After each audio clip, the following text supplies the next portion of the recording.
गुरु भगवान को नमन है। दोष दृष्टि की निवृत्ति के उपाय, नियमित सत्संग।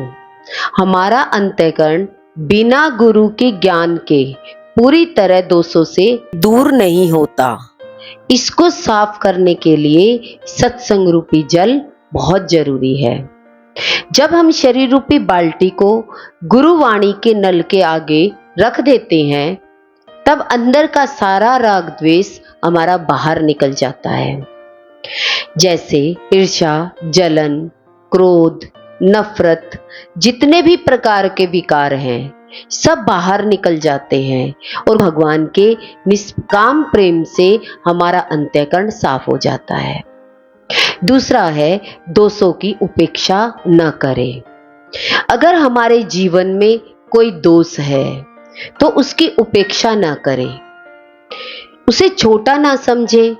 ऐसे नहीं सोचे कि यह हमारा क्या बिगाड़ लेगा।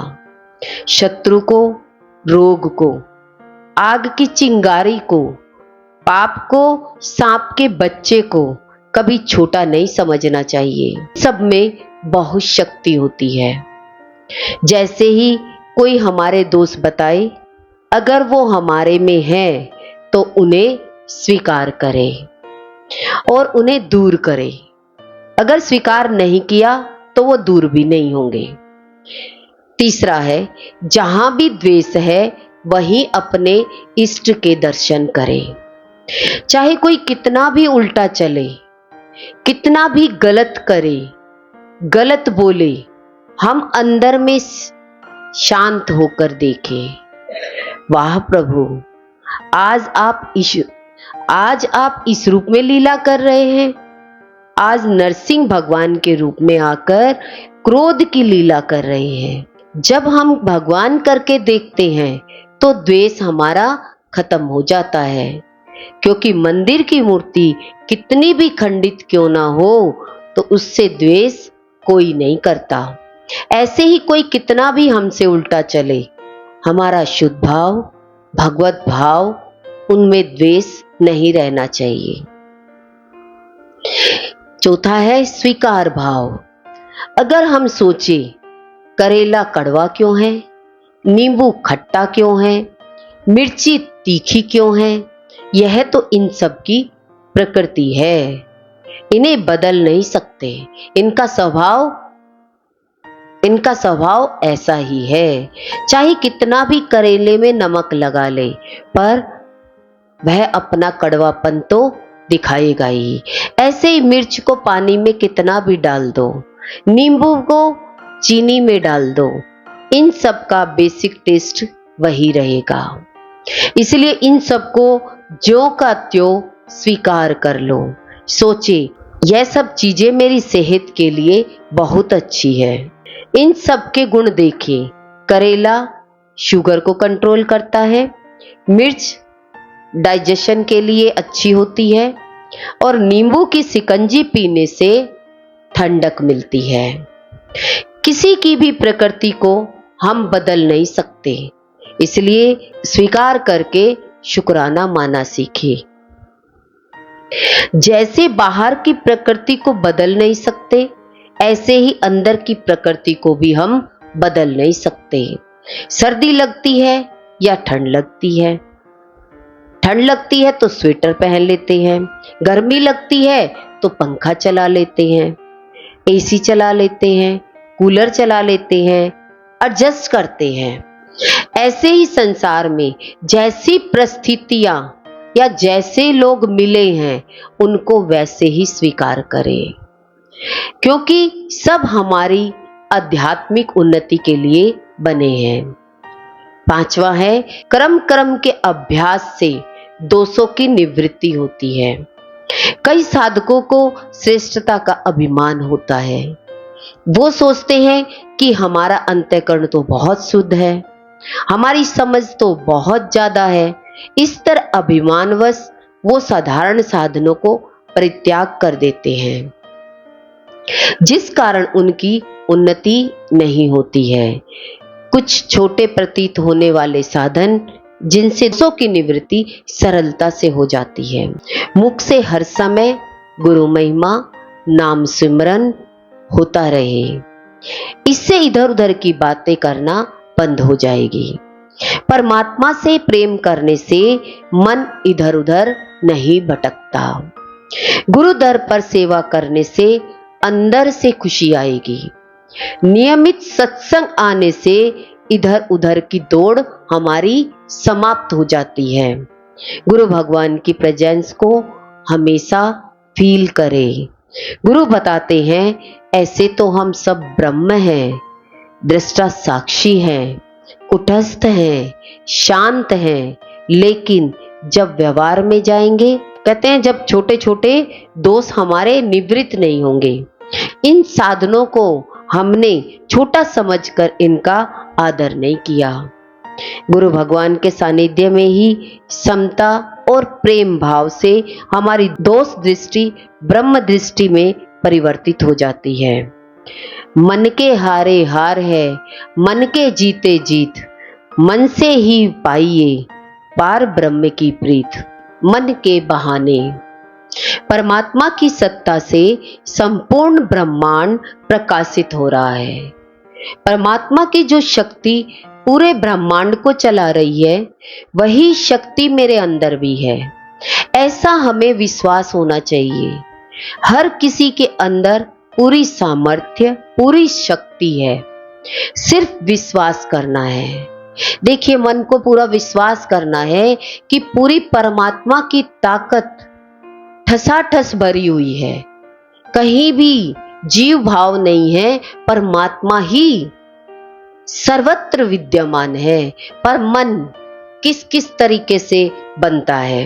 अनेक जन्मों के इस जन्म के भी गलत अभ्यास के कारण हमारा मन हमारे ही आत्मविश्वास को कमजोर करता है। देखिए, कई जन्मों से ये मन जो बाहरी आवरण को देखता है तो ये कमजोर बना देता है, हमें परमात्मा की पावर को कमजोर दिखाता है और ये मन अपने शरीर भाव की ताकत को दिखाने लग जाता है। यही हमारी अज्ञानता है।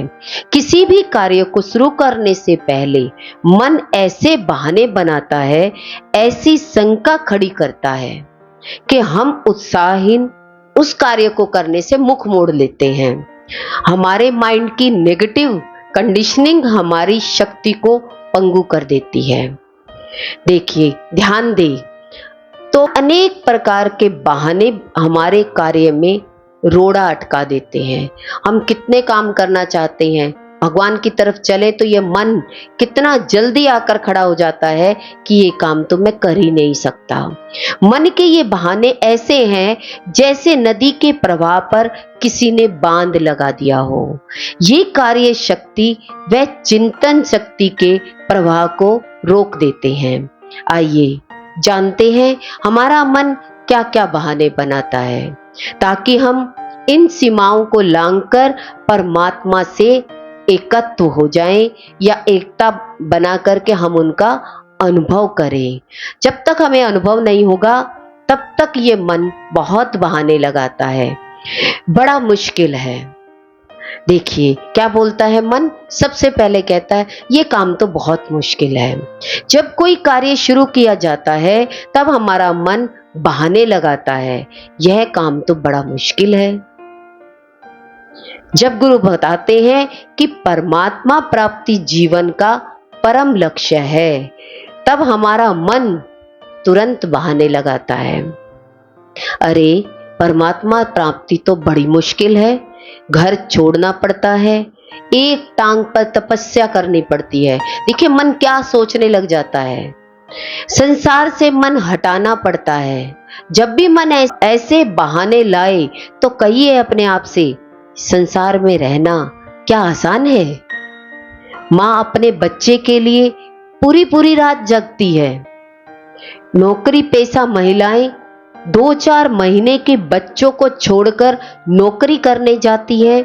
संसार में सुख दुख, लाभ हानि, जीवन मरण आदि परिस्थितियां हमेशा आती रहती हैं। संसार में भी कुछ बनने के लिए अपनी जिंदगी के 25-30 साल हम अपने देते हैं। देखिए, कुछ भी डिग्री करते हैं तो 25-30 साल इस संसार को देने पड़ते हैं, तब कहीं जा करके एक डिग्री हासिल होती है। मनुष्य अपने परिवार के लिए पूरी जिंदगी बस काम ही काम करता रहता है और एक दिन मर जाता है। संसार का कोई भी काम आसान नहीं है, पर हमें आसान इसलिए लगता है क्योंकि हमें उसकी आदत हो गई है, हमारे माइंड की ट्रेनिंग हो गई है, अनेक जन्मों से हमारा मन संस्कारित हो गया है। कोई भी काम मुश्किल नहीं है यदि हम ठान ले। परमात्मा प्राप्ति भी आसान है यदि मन से मिलकर इसे मुश्किल न बनाए।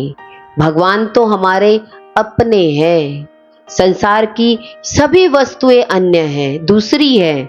अतः भगवान से प्रेम करना बहुत सरल है। यह ध्यान देने योग्य बातें हैं कि जब हमें किसी चीज का शौक होता है तो वह काम हमारे लिए कितना आसान हो जाता है। भगवान से प्रेम करेंगे तो सब आसान हो जाएगा। मन कहता है मैं इस आदत को नहीं छोड़ सकता। मन क्या बहाने लगाता है, ये आदत मेरे से छूटेगी नहीं। लेकिन अभ्यास और दृढ़ संकल्प से आप किसी भी आदत को छोड़ सकते हैं या किसी भी आदत को जीत सकते हैं। एक भी गलत आदत हमें नरक में ले जा सकती है, जैसे शराब पीना, जुआ खेलना, तंबाकू, नींद की गोली खाना आदि।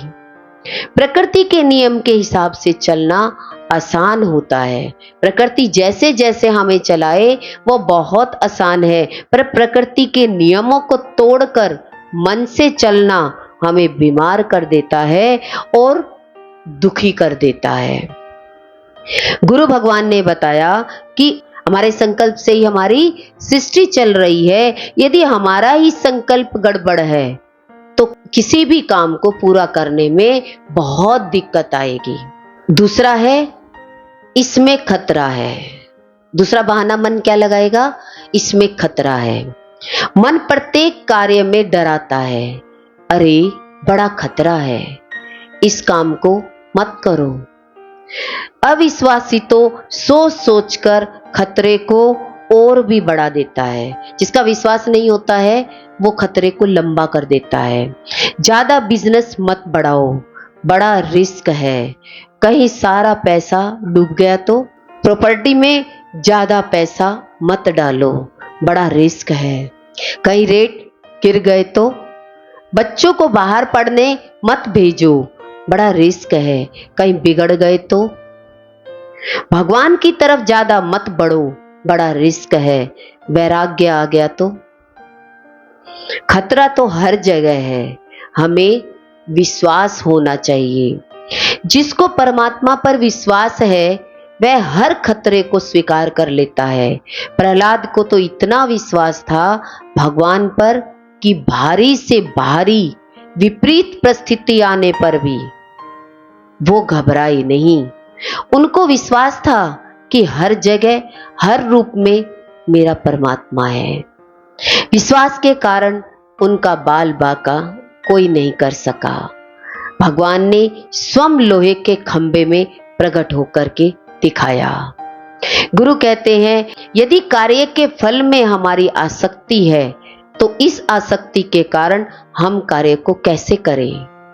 यह छोड़कर सारा समय उसकी सफलता और असफलता के बारे में ही सोचते रहेंगे।